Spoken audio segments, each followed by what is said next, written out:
Hi everyone, it's Dr. Marks, and we're going to take this opportunity to learn a little bit more about a centrally planned economy. And this is based on my experience running a program in Czechoslovakia with my good friend Roman Czech. I'll tell you more about him in a minute. Now, why are we talking about the centrally planned economy? Because we've been talking about the capitalistic economy that we live in, the market economy, that markets dictate the flow of resources.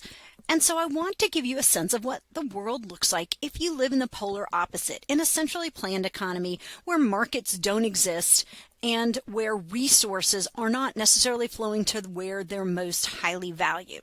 So keep those lessons in mind as we continue. First, I want you to meet my friend Roman Czech. And Roman Czech used to be a professor here, but he grew up in Czechoslovakia, which was part of the Eastern Bloc. Now, if you're thinking I've not heard of Czechoslovakia, that's because Czechoslovakia doesn't exist anymore, because in 1993, it split into two countries. And I'm going to tell you just a little bit more about that later.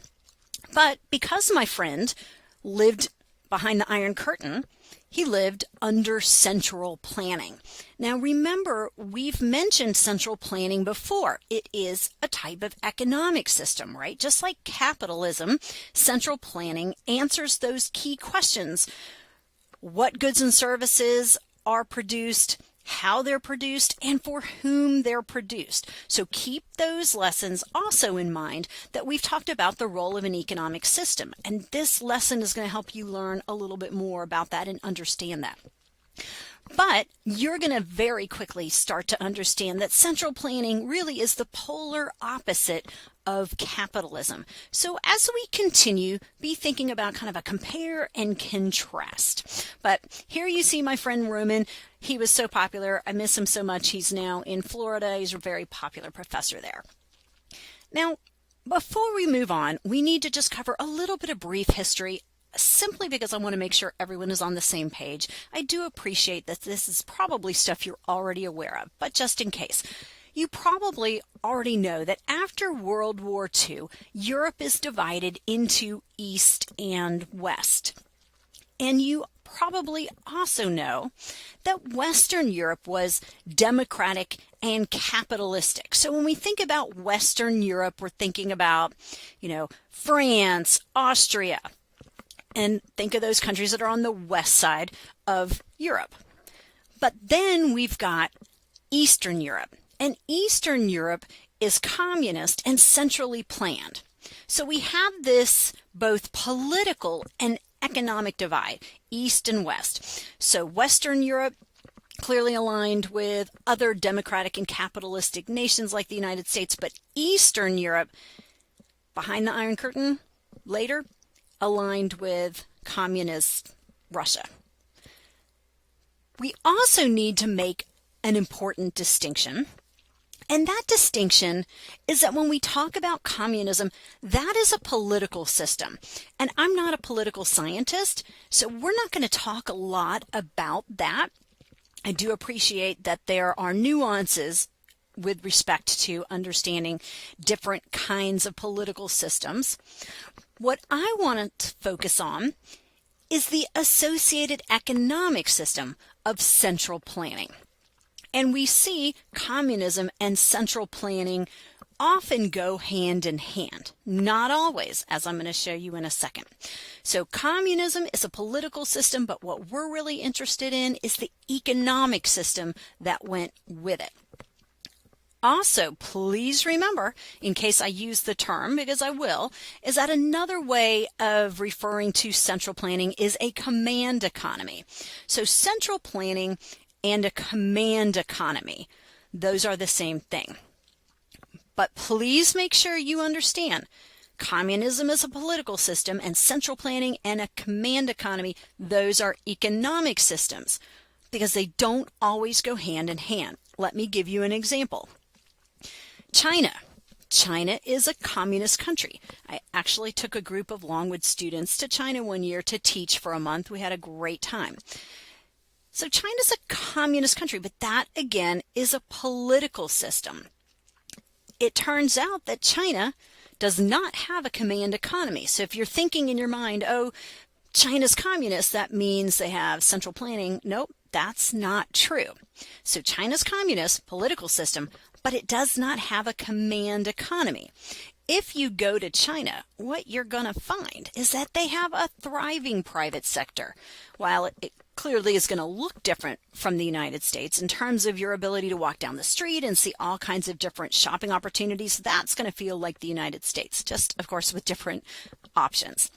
So China has a thriving private sector, but what you're also going to see in China is that there are American companies operating there. So think about it for a second. If you're an American company, would you be able to just move into a centrally planned or command economy? No, probably not, right?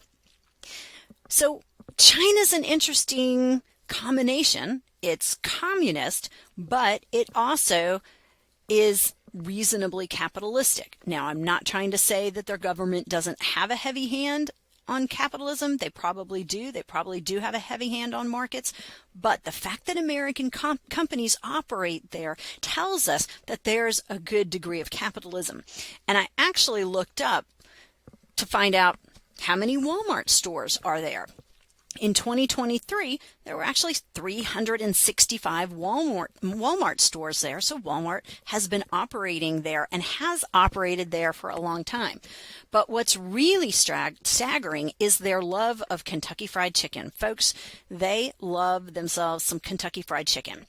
Kentucky Fried Chicken has just exploded there, over 9,000 restaurants in 2023. And I was there, oh my gosh, I want to say 15 years ago or something like that. It's probably more like 12, 13 years ago. And Kentucky Fried Chicken was very popular then, and it has just become more and more popular. So again, understand the punchline here. Don't say, okay, they have a communist economic system. Would that make any sense? No, it wouldn't. We have to be very precise. Now, let's talk about what the Communist Party was offering, because we know that the Communist Party actually took over in Czechoslovakia. Specifically, they came to power in Czechoslovakia, and you see I use CZ for the abbreviation for Czechoslovakia because who can spell that, right? And it just would take forever to write out. So the Communist Party came to power in Czechoslovakia through a free election in 1946. So the rise of communism in Czechoslovakia was a long time ago.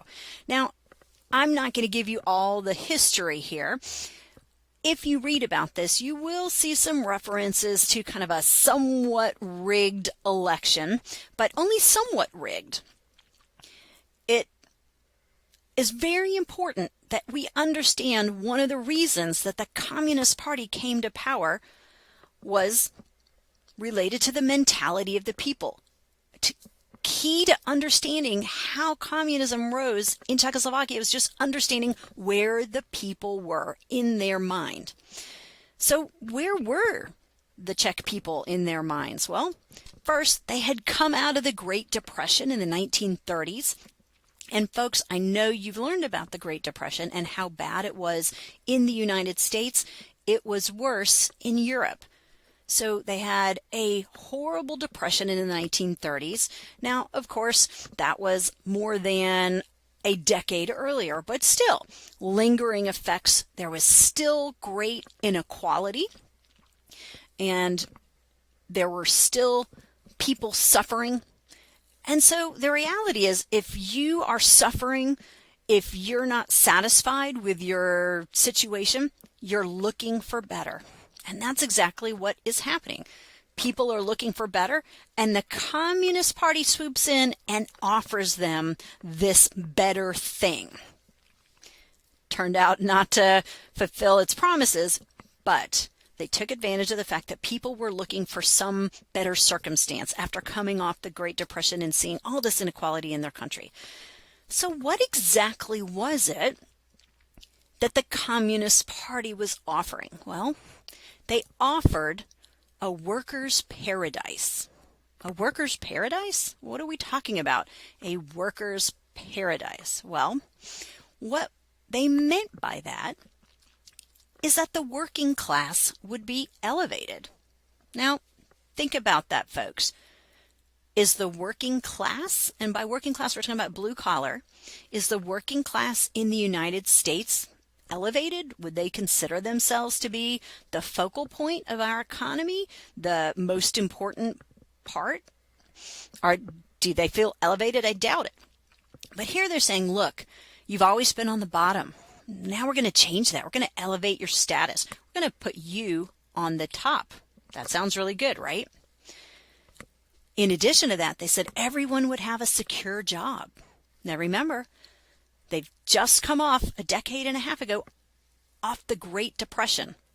But you're going to guarantee me a secure job? All right, I'm liking the sound of that. There'd be no risk of unemployment. Wow. Think about all those economic downturns like during COVID where people lost their jobs. So if you've come off of some really bad times, this is sounding really good, right? Here's the problem. It's the how. How is the Communist Party going to make this happen? Well, you've heard the expression, the devil's in the details. Well, that's exactly what happened here. All of these outcomes sound really good until you tell me exactly how you're going to make this work. Then it's not going to sound so good anymore. But as we said, through free election, only somewhat rigged, did the Communist Party rise to power. Now, political freedoms, and I know you understand the idea of political freedoms, they changed very quickly. So the political landscape and the freedoms people had that we usually think of as political freedoms became quite different. For example, it was illegal to criticize the government. Now, before that, they were free to do so. But under communism, it was illegal to criticize the government. And if you did criticize the government, you could find yourself in jail. You did not have the right to assemble. Think about it. In the United States, the right to assembly is one of our most important rights. If you want to have Rock the Block at Longwood University or the big game, we can do that. We don't have to ask government's permission. But if you don't have the right to assemble, then you're required to get permission from the government. And that's going to be important when I tell you how all of this ends. So remember this idea of not having the right to assemble and needing to have permission from the government if you want to gather in a group. People could be arrested without due process. And this actually happened to Roman's mom. Now here in the United States, we do have due process. Not going to be arrested, but if I am arrested, I get due process. Roman's mom was a kindergarten teacher. She's think deceased now, but when I knew her, she was just lovely, warm, friendly. Think about your kindergarten teacher, right? They are not a big threat. She's walking down the street one day in Bratislava, the capital of Slovakia. Police pull up, they grab her, they put her in the car, they arrest her, they take her to the station, they hold her for a very long time. They're peppering her with questions over and over and over again. Finally, they realize this is a case of mistaken identity. Yikes. So before they would let her go, they required that she signed a document saying that she had been treated really nicely, offered food and water, and they took very good care of her. And of course, you're just going to sign whatever they tell you to sign so you can get the heck out of there. Am I right? So no due process. In addition, travel was severely limited. And most people don't realize that that was also to other communist countries. Now, if you were in Slovakia, you were surrounded by some other communist countries, and there were times where you could travel to them, but there were a lot of times you could not travel. And of course, it would be almost impossible to travel to the free world. And I know you know what I mean by the free world, but if you wanted to go to Switzerland or Austria or Canada or the United States, that would not be possible. And so Roman's father really got a distaste for this because he had the opportunity to study at Johns Hopkins University. Roman's father was a chemist, and he was a chemistry professor. Johns Hopkins University in Maryland is one of the best science schools in the United States and one of the best in the world. But of course, for him to do that, what did he have to do? Get permission from the Communist Party. They said no. They probably were concerned that he would defect, even though he was leaving his family behind. He had 2 children, so it wasn't that likely, but they said no. And so all that experience that he could have brought back to his own university, all lost, right? There were changes in the media. Government controlled what was on the TV and in the newspapers. So think about it. You're only seeing and reading what the government wants you to see and read. And per my friend Roman, the Communist Party painted a very ugly picture of America. We were the greedy capitalists. And so over and over there would be this campaign against capitalism. They would repeatedly say things in the radio, TV, in the newspapers. Things like, you should be glad that we are here to protect you from them. So who's the we? You should be glad that we, the Communist Party, right, are protecting you from them, those greedy, evil capitalists like the Americans, like the United States. And so if government controlled what was on TV and in the newspapers, and they had this kind of campaign against capitalism, then your access to news from the free world, well, that's going to be very limited. So you're not going to be able to turn on the television like we can now and get Al Jazeera news or that kind of thing where you can get news from around the world. You're not going to know what's going on in the rest of the world unless you lived close to a border. And it turns out that my friend Roman was able to stay very well informed. Why? Because he lived close to the border of Austria. It turned out that Bratislava, the capital of Slovakia, where Roman was living, was only 20 minutes or so from, I guess it was about 30 minutes from the capital of Austria, and he literally lived on the border. So if news was coming out of the capital of Austria just 30 or 40 minutes away, he was able to pick up radio signals, and so that really changed his life. But you can imagine just having this situation where you didn't have free access to information. That would feel really weird in today's day and age, right, where you can get news from anywhere in all kinds of different sources. Now, I know you're aware of the Iron Curtain, but let's talk about that for just a moment. This references really pointing to a political divide. I don't want to go into all of this, but when the Iron Curtain, that term, was actually used, it was referring to an idea, not an actual physical structure. And it was made famous by Winston Churchill in a speech where he talks about the Iron Curtain. Interestingly, even though most people credit Winston Churchill with coining the phrase Iron Curtain, my research suggests it actually originated from somewhere else, that he was the one that made it famous, but that somebody else actually used the phrase first. But really what was being referred to when they talked about the Iron Curtain was this curtain behind which we don't know what's going on. So it was an abstract idea, kind of like saying, look, if we pull the shades, it's hard to see, right? If I pull the curtain down, then we don't see what's going on. Maybe we don't know. There's an opaqueness. It's not transparent. So it wasn't a physical structure. However, it's important to understand, and I can confirm this from having been in Slovakia for many years because I ran this program with Roman, is that the physical structure became known as the Iron Curtain. If you talk to Europeans, they will, and especially the people that lived along it in Bratislava, they would refer to it as the Iron Curtain. But I am aware, for those of you that are history buffs, that the Iron Curtain wasn't really intended to refer to the physical structure. I do understand all of that, but it is indeed referred to the physical structure as the Iron Curtain. Now, what's interesting is that the Iron Curtain, this physical divide, as it's known now, is the green line, and it goes all the way through Europe. But it's not all just this big physical structure, and that's important to understand. Some parts had a physical barrier, some are tall fences, but some had natural barriers like a river. And when there was a natural barrier, they may not have built a physical barrier as well.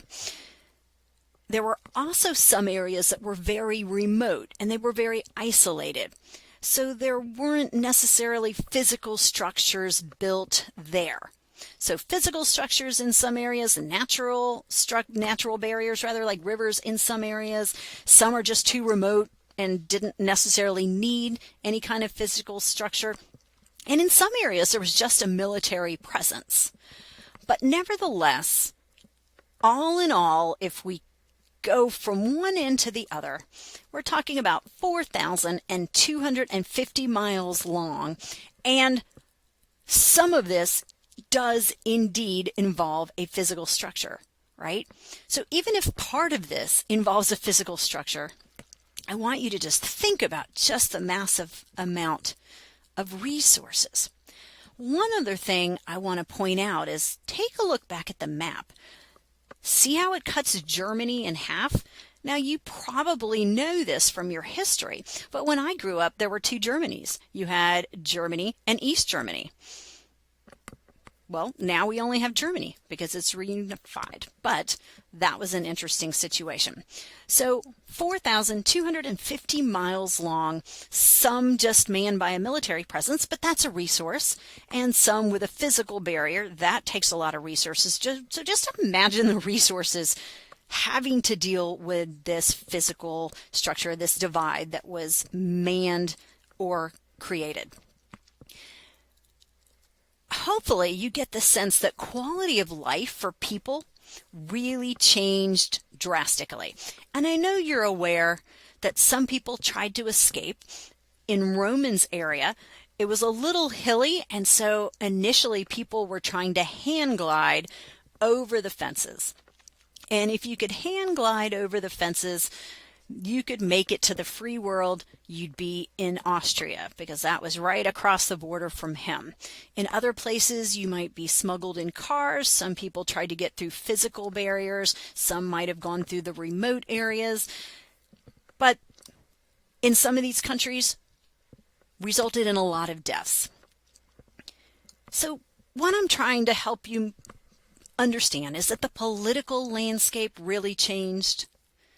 Hopefully you understand that people's political freedoms were quite different than they were before. And all of this changed pretty quickly. And I could spend a whole lot longer going into all of these details, and I won't. But if you're in my intermediate class or in my principles of micro class, we may cover this a little bit more thoroughly. We've been talking about political freedoms. So let's turn our attention to the economics, because that's really what we care about most, understanding central planning. One thing I want to help you understand is that it's a lot harder to change an economic system. That's what the Communist Party set out to do, completely change the economic system. But this is something that's going to take a lot of effort. I also want to make sure you understand that prior to the rise of communism, Czechoslovakia was a thriving capitalistic country. So in that sense, it was very similar to the United States. It was one of the more successful capitalistic countries in Europe. So think about what's happening. You've got a capitalistic country that sees the rise in communism, and as part of the communist plan, they turn the economic system into its polar opposite. So let's talk about how you take a capitalistic country and turn it into its polar opposite, because that's the part we care about the most. Nationalization is key to making this happen. So let's explain what we're talking about when we talk about implementing nationalization. Well, to implement their plan, the Communist Party had to control everything, right? Think about it. If we're going to promise you a job, if we're going to promise that you will never be unemployed, If we're going to promise you that the blue-collar workers are going to be at the top of the pyramid, well, how do you make that happen? Because that's probably not going to happen under capitalism. It only happens if the party controls everything. So to implement this workers' paradise that they have promised, the Communist Party has to set out to control everything. Well, how do you do that? You use the process of nationalization. You use the process of nationalization. So what do we mean by nationalization? When we talk about nationalization, we're talking about a process where we convert private property into government property. We convert private property into government property. So think about Farmville. We have a lot of private property, right? You like to go eat barbecue at the Fish and Pig, or maybe you like to go hang out and do karaoke at North Street Press Club. These are private. Maybe you like to buy your school supplies at Walmart. That's private. But now all of these types of things need to become government property. So how do you make that happen? Well, is government just going to go buy everything? Do you think the government would have enough resources to be able to buy up everything that's private and pay the market price? No. So what happens is it basically amounted to theft of citizens' property. So imagine in some areas, people showing up with guns. They've been sent by government, and they say, look, you've got 5 minutes to take your personal belongings and get out. Are they going to pay you for your property? Nope, they're not. So this is basically theft, seizure of citizens' property. So it's done through force without compensation. Now, nationalization can involve not having force and not having compensation. But in this case, the form of nationalization, converting private property into government property, it was done through force and it was done without compensation.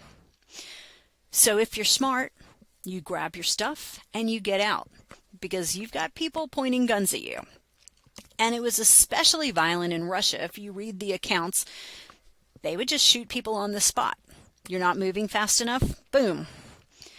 So you can imagine this process of nationalization had to have been really scary for citizens. If they weren't sure what they had signed up for before with this workers' paradise, I'm willing to bet at this point they're getting a pretty good sense, right? Remember what I said, that people didn't quite know how this workers' paradise was going to be established, and I said the devil's in the details. Well, this is one of those details. So basically, what's happening is that all family restaurants and all small businesses and factories and all those kinds of productive enterprise are taken over by government through force without compensation. So they're not being bought. Through this process of nationalization, all private business activity was eliminated. So guys, imagine eliminating all of the business activity in Farmville and it becomes government. It's hard to get your brain around that, right? Now government is the owner of all factories and all stores. All of those productive activities are government. Government owns pretty much everything. Now they didn't take your houses necessarily.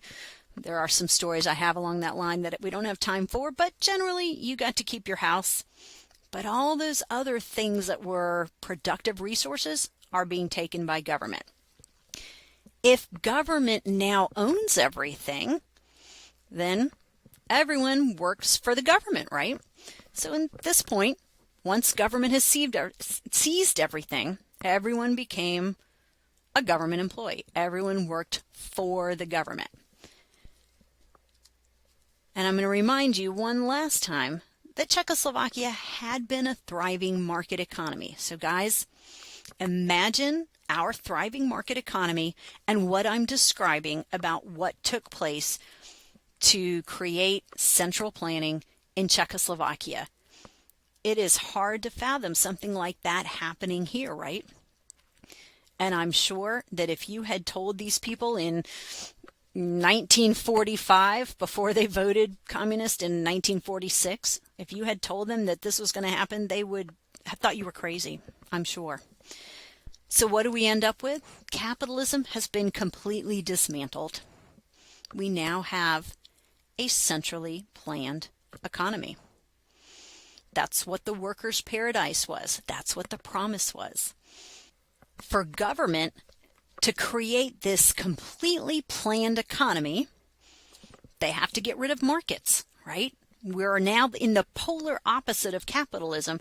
That means that we do not have markets anymore.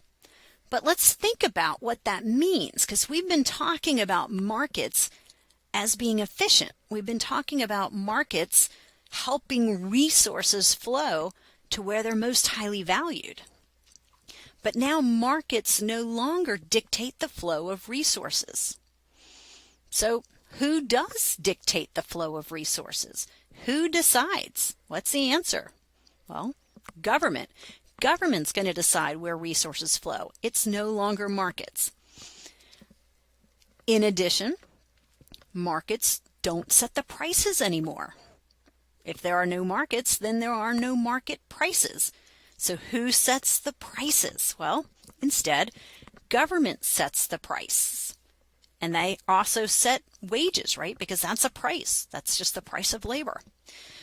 So once we eliminate markets, instead of having markets determine the flow of resources, and instead of having markets set prices, now government handles those functions. So government now makes the decision about the flow of resources. So basically what I'm suggesting is that everything is kind of artificial. There's artificial decisions being made, because on what basis would you make the decision?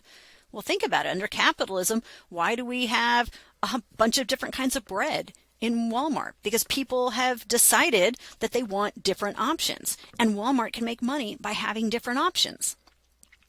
That's a market phenomena.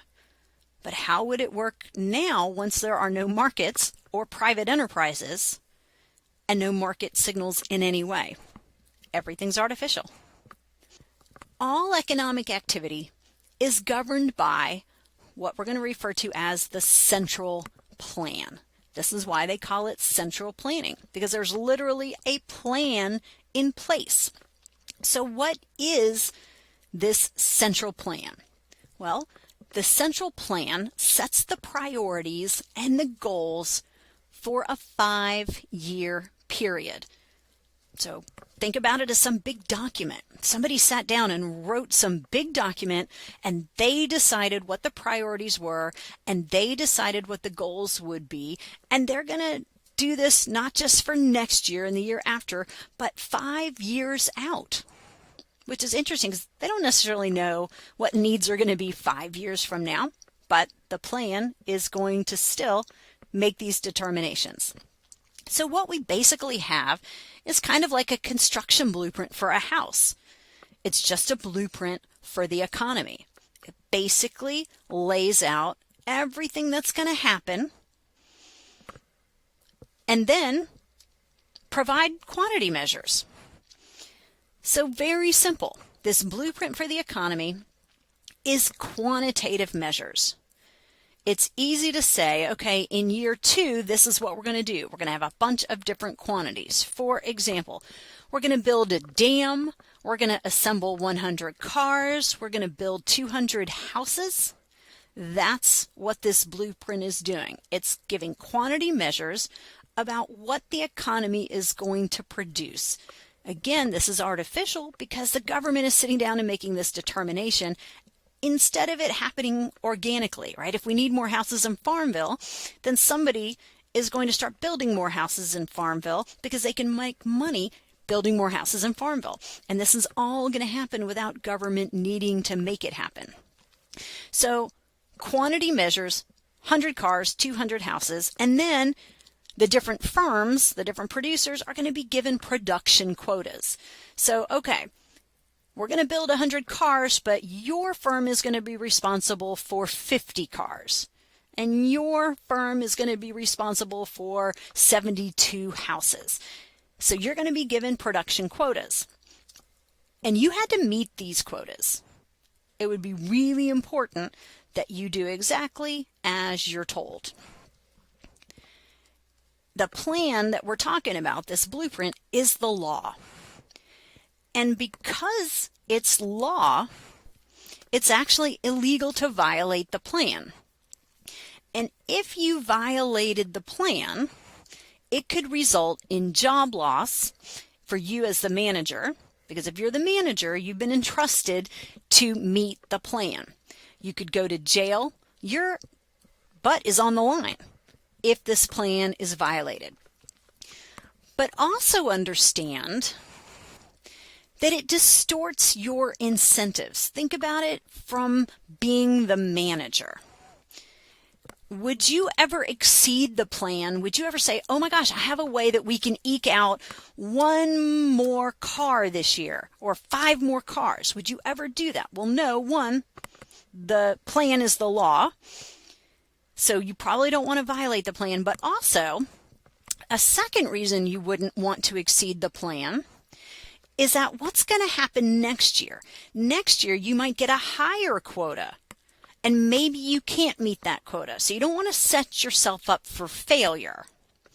Because if you do, then maybe you get handed a quota that you're not going to meet, and then you're going to be in trouble. But there's also weird distortions going on here. When I was researching for this lecture, I found stories about you're a firm, you have extra resources, so you're going to burn them. Or you have extra oil, you're going to dump it in the ground. Because if you have extra resources, then some government bureaucrat might say, hey, wait a minute, you could have produced another 5 cars. Well, okay, maybe this year you could have, but maybe not next year. So does this sound efficient to you guys? We've been talking about efficiency. Does this sound efficient? I'm guessing it sounds very inefficient. Consumers weren't very relevant in the plan. No one really cared a lot about your consumer preferences. So think about that in relation to capitalism. Are consumer preferences important under capitalism? Yeah, they're highly important. If there's a restaurant and consumers don't like it, that restaurant's going to go out of business. If they are selling food that people don't like or want to eat, maybe it's really unhealthy, or maybe it's just strange, then they're going to go out of business. Consumer preferences are everything in capitalism, but under central planning, they're really not relevant. So my friend Roman used to tell us that you could find shoes. There are going to be shoes produced because the plan says somebody's going to produce shoes. But what the plan doesn't say is what size shoes. It doesn't say make sure they are pretty shoes, make sure they are shoes that people want. So you're going to find shoes, but maybe not in the size or the style that you wanted because it just says make some shoes. And so Roman will tell you that you just couldn't always find the things that you wanted. There just was a real scarcity of consumer goods. And that leads me to a story about lipstick. And this is 1994. I'm a brand new professor.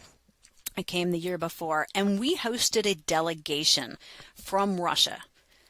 Now, they had just started the transition back to capitalism at that time, but the people that were there had grown up their entire lives under central planning, and they wanted to go shopping and buy lipstick. Now, at the time, folks, we had a Walmart, but not a super Walmart. It was just a regular Walmart. You guys might not even know what that means because everything is now a super Walmart. But back then, there were these smaller Walmarts. But guys, what do you think that place looked like to them? They've grown up without very much, without much choice. I'm sure that a Walmart would have looked like it was magic. So we took the ladies there to buy some lipstick. And there's tons of choices of lipstick, even in a smaller Walmart. And they just shut down. They could not do it. They ended up staying there for an hour and a half or 2 hours or something like that and never actually bought any lipstick. They did not know how to operate with that kind of choice because in their world, they could find a few things, but they weren't going to be able to find a whole lot. The idea of like shopping mall like we have, well, that would have been unheard of. So then what did the government want to produce if consumer preferences and consumer goods weren't that important? Well, one big priority was the military. So remember this whole Cold War. So military, lots of tanks. My friend Roman was a tank driver, and he would tell you that there were tons of tanks, but what he could not find was a broom. There just weren't household goods. So military, construction was another strategic industry that was high priority.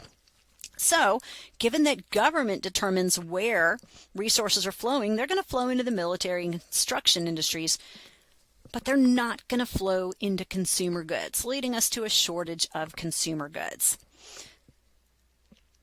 So, life growing up for Roman would have been super different than how I grew up in Dallas, Texas, with huge shopping malls and grocery stores full of food and lots of consumer choice. You can find anything you want, even back then. So think about what your life would have looked like. You would have lived with a lack of product variety. There was just one kind of toothpaste and one kind of shampoo. And there were two kinds of bread, but my friend Roman told me that they weren't different, they just were different shaped. So you really didn't have two different breads. You had one kind of bread, just round and long. So there was no choice. Why was there no choice? What do you think would be the answer given to you from somebody in the Communist Party who wants to have a planned economy? Well, they probably would tell you, this would be wasteful. You don't need two kinds of shampoos. One kind of shampoo was enough. And so that meant that the stores that were there were really small. And I was able to see some of these because I was there after the fall of communism and central planning, but shortly afterwards. So this is what shopping might have looked like for my friend Roman. And you see a lack of variety. You don't see a whole lot of like bright colors and marketing because who's produced all this? This is all produced by the government, right? And are there other stores to compete with? No, there's no other stores to compete with. So you don't need to have lots of product variety. I guess that would be wasteful. You don't need to have lots of fancy advertisement because you're not competing with anyone. I'm sure that this was somewhat bleak. What if you wanted a car? Well, again, it depends on how many cars are made according to the central plan. And the answer is not enough. There was a 10 to 15 year waiting list for cars.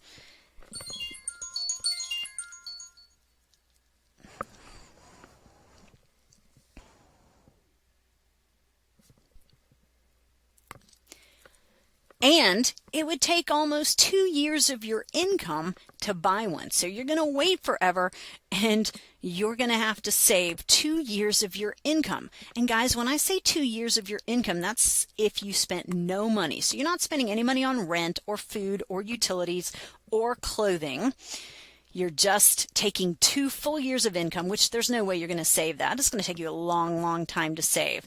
And then you're waiting a long time. So I guess that kind of works out because you're going to have to scrimp and save for many years. But you're going to wait for 10 to 15 years. And one day somebody's going to call you and say, your car is here. Your car is ready. Of course, what we're talking about here is a cheaply made Soviet car.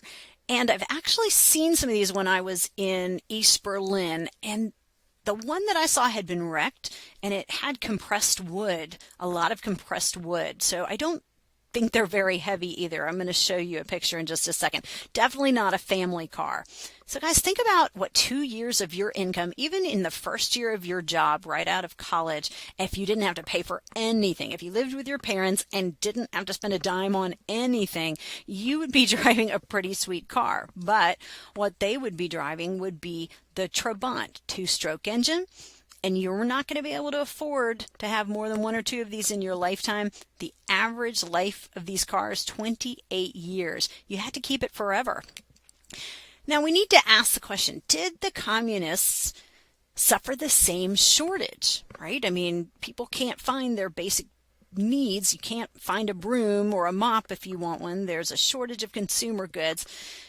Did that same situation apply? And the answer is no. And that's because there were special stores for high-ranking members of the Communist Party. And you could go to those stores if you had a special currency called Tuzeks. So here's an example I'm showing you of a Tuzeks note. So the stores were called Tuzeks and the money was called Tuzeks. And there's a lot more to this, but it's not worth us getting into for our purposes. But I will show you in a second a picture of what a Tuzek store would look like.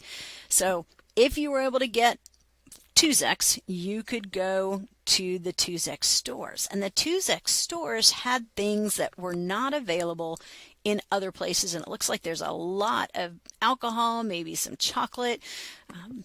These are going to be places that you can get goods that you're not going to be able to get elsewhere. Here's another picture.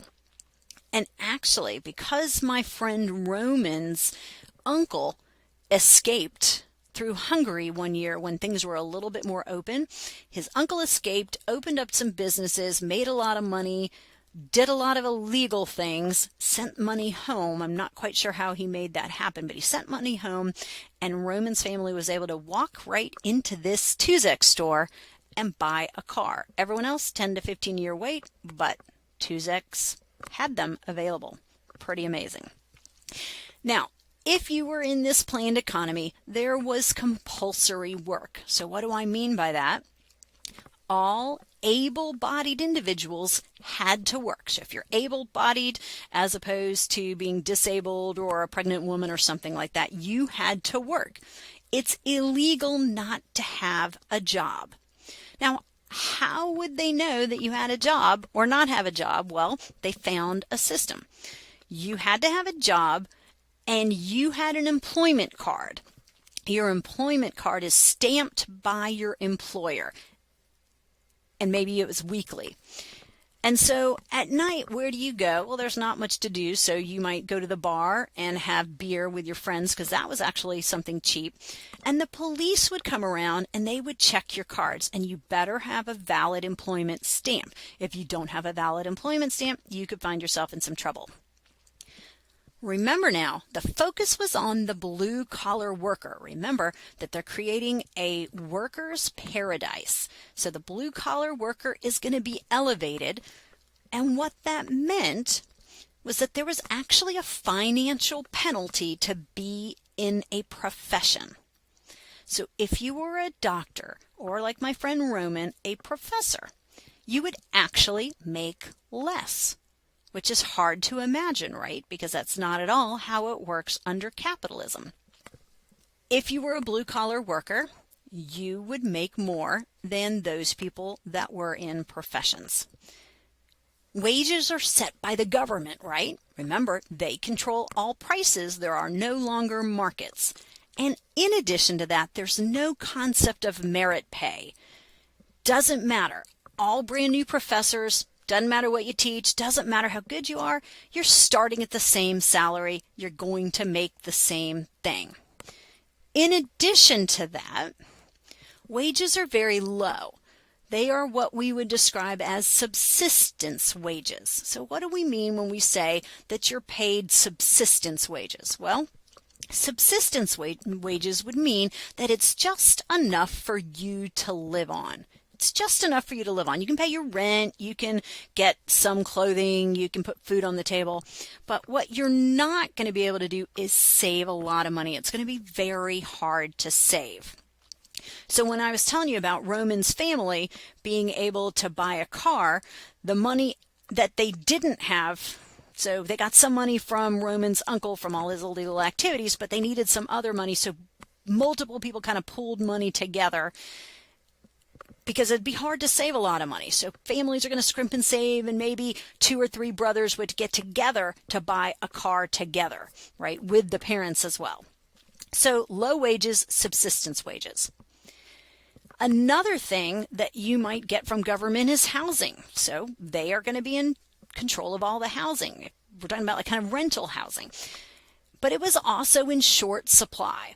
And so when things are in short supply and there's not enough, because again, remember, the priority is not always consumer goods, then you could be on a waiting list for years. So imagine being on a waiting list for years unless you had a child, which is an interesting incentive.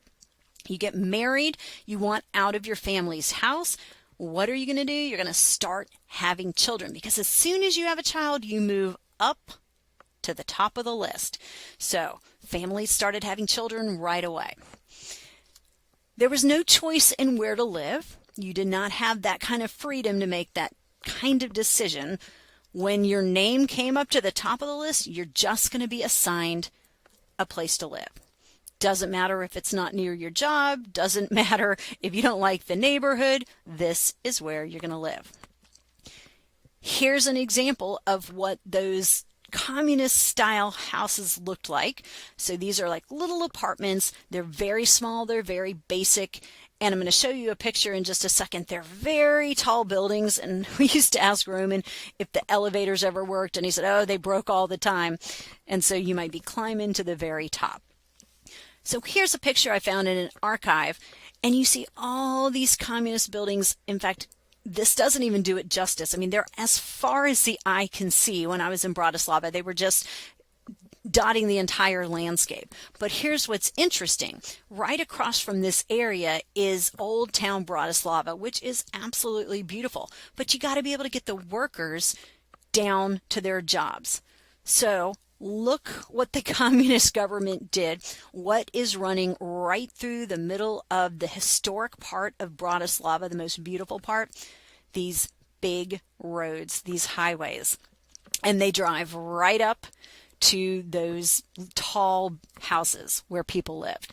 So again, there's no concern about beauty. It's kind of function, right? Function over style.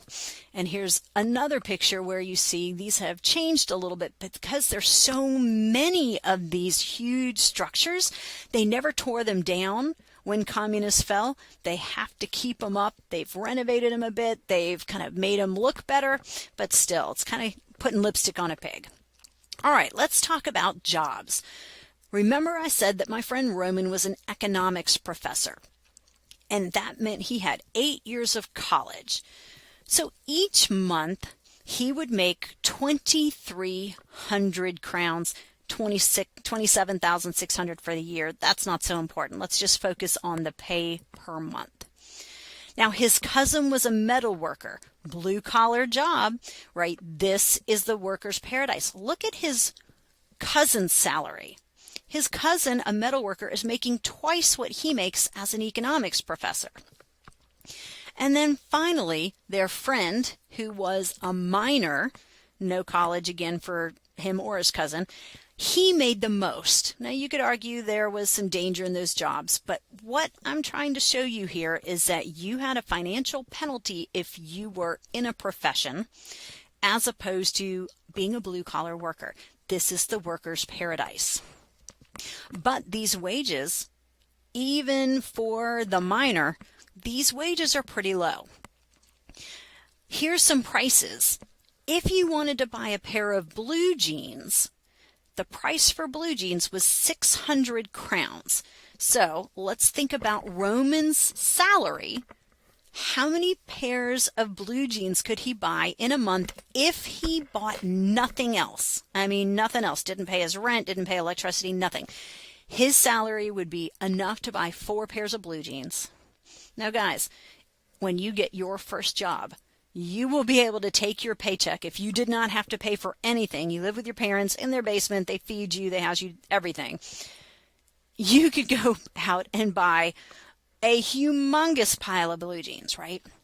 Same thing with ladies' boots, 800 crown. So if you did nothing with your money that month, you could buy 3 pairs of boots. So that's why we call this subsistence wages. Now, how do you live when you make so much, or rather so little money? Well, some prices are cheap. Butter, 5 crowns. Beer, 2.8 crowns. Bread, 5.4 crowns. It was cheap to buy certain things, and so you're going to rely on those staples. Interestingly, prices were the same at every store. Remember, they're all owned by government. There are no markets. Here, we know if there's a rural store, like a little rural, mom and pop store, they're probably going to have higher prices. But if there's no markets, there are no market prices. So the same prices every store, but even more interestingly, prices are the same for 30 years. Why? Remember, it's all artificial. So it's not like a market economy where we're going to have some inflation. Everything is just like monopoly money. It's all artificial. So think about it. I work for the government, they pay me, then I take my pay and I pay it back to them. I give them rent. I pay for electricity. I go to their stores. And the next month they're going to hand me more money. I'm going to pay it back to them. It's all artificial because, again, all wages and prices are artificially set by the government. So remember that. You don't have to write that down. I've said that many, many times because we have a complete absence of market signals. So in a minute, I'm going to tell you how all this ends. But before we do that, 2 key questions. Does this sound like efficiency? Does it sound like people are being allocated to their most highest valued use? Is land allocated to its most highest valued use?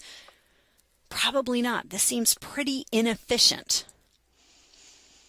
And do people have a lot of economic freedom here? I mean, if you go to the store and you can only buy one kind of shampoo, is this economic freedom? Do you have a lot of choice? Do you get to choose where to live? No. So hopefully you're getting a sense that we're not seeing efficiency or much economic freedom here. Let's wrap this up by talking about how this all ended, because if you go to visit Czechoslovakia now, one, it's not going to be Czechoslovakia anymore. I'll mention that in a second, but it is no longer centrally planned. It is capitalistic. What happened? Well, we have to look at International Student Day, November 1989. Students in this area gathered for International Student Day. So imagine like a big rock the block like Longwood has. We're just celebrating being young, being free, having a good time. We're celebrating because sometimes, you just have to make your own fun, especially if you lived in Czechoslovakia under central planning. So the students are gathered. It's a peaceful gathering. This is not some big political stage, political protest. But here's the thing. Do they have the right to assemble? No. Remember, there is no right to assemble because that's a political freedom that had been taken away from them. So they did not have permission from the government to meet. So what happened? The government sends the police. Hey, police, go stop those students. So the police are dispatched. They're sent to stop the students. But in the process of trying to stop the students, because students can sometimes be maybe a little obstinate, right? A little stubborn. I'm probably just that same way when I was a student.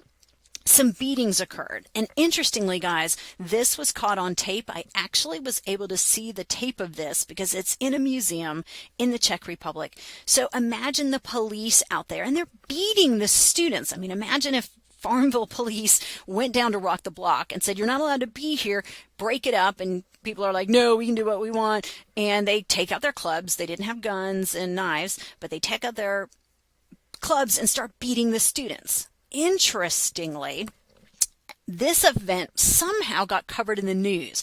Now remember, government controlled the media. So how exactly this got covered in the news is not clear to me, and I don't think I ever found a good explanation when I was researching. But because it was in the news, word spread, right? Imagine all these families contact each other and say, oh my gosh, did you see what happened? This is crazy. We cannot stand for this, right? They've been pushed. They've had their economic and political freedoms taken away. You can tolerate a lot as a parent, right? I will tolerate a lot. The minute you touch my children, oh my gosh, right? And I'm sure the same is for your parents. The minute that somebody messes with your kids, oh, the gloves are coming on, right?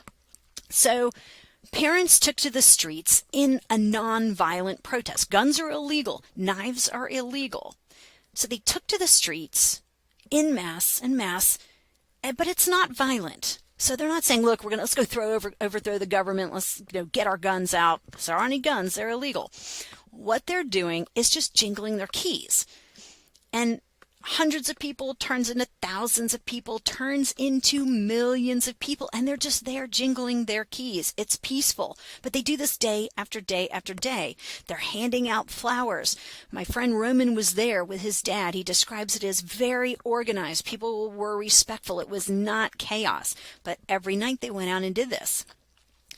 And so this becomes what's known as the Velvet Revolution. This is Wenceslas Square, famous square in what's now the Czech Republic. Look at that mass of people. And this is just one location. It was many locations. So the government says, again, do these people have the right to assemble? They do not. So they ordered the police to stop the protests. So can you imagine calling the police and say, okay, here's what we need you to do. We need you to get out there and get this under control. Now you look at this. Is there enough police to make this happen? No. So the police refused. I don't know if it's because they were outnumbered, probably, they knew they were far outnumbered, but part of me wonders, were there some other motivations there? Did people know that maybe this was going to be a key turning point? So the police said, no, we're not going to do this. And this turned out to be a peaceful revolution. This led to the end of communism, not how it happens everywhere in the world, but they call it the Velvet Revolution because it was peaceful. It was not some bloody revolution. Surprisingly, despite the millions of people there, the protest never became violent. And that's interesting because there was potential for the police to become very violent, right? The police could have gone out there and really become quite violent, and that never happened. In fact, historical accounts suggest that not a single person died during the Velvet Revolution, and hence, again, why they call it the Velvet Revolution. The velvet reference is indicating this was soft, it was mild, it wasn't violent, it wasn't bloody. But that led to the end of communism, folks, which is hard to imagine. That's not how it took place in some other parts of Europe, but that's what happened in Czechoslovakia. And of course, at this point, it's spreading. So this is the Berlin Wall. So again, that would not be in Czechoslovakia, but people are starting to realize they're free. This is spreading kind of like dominoes. And so imagine being able to cross into the areas you've not been in. You were separated from family. There were entire families that didn't get to see each other, especially in places like Berlin, where the city of Berlin in Germany was literally cut in half with a wall. So what has to happen next? Well, we need democracy. We've been living under communism. We need democracy. Democracy is not that hard to establish. It's pretty easy to reestablish democracy. What do you need? You need some free elections, and those took place relatively quickly. Under the free elections, we see a new president for this country. But here's the problem. Rebuilding capitalism. How do you rebuild capitalism when everything had been nationalized? That is a far harder task. And we won't talk about that if you're in my Citizenship 110 class. We will talk about it if you're in my Econ 217 class. But one thing is interesting is that this was a hard process. By 1993, Czechoslovakia is struggling because the North and the South feel that there's some inequities. They chose to split into two nations. There was stress about how resources should be divided. So that's why we're talking about Czechoslovakia and not Czech Republic or Slovakia, Czechoslovakia. And so, guys, that's a story about what life looks like if you live under central planning. This is just one story from Czechoslovakia based on the country I know the most about, having run a program in Czechoslovakia with Roman Czech for many, many years. So let me know if you have any questions at all, guys. Thanks for listening. I know this was a lot, but hopefully it was also interesting. All right. Have a great day, and I'll see you next time.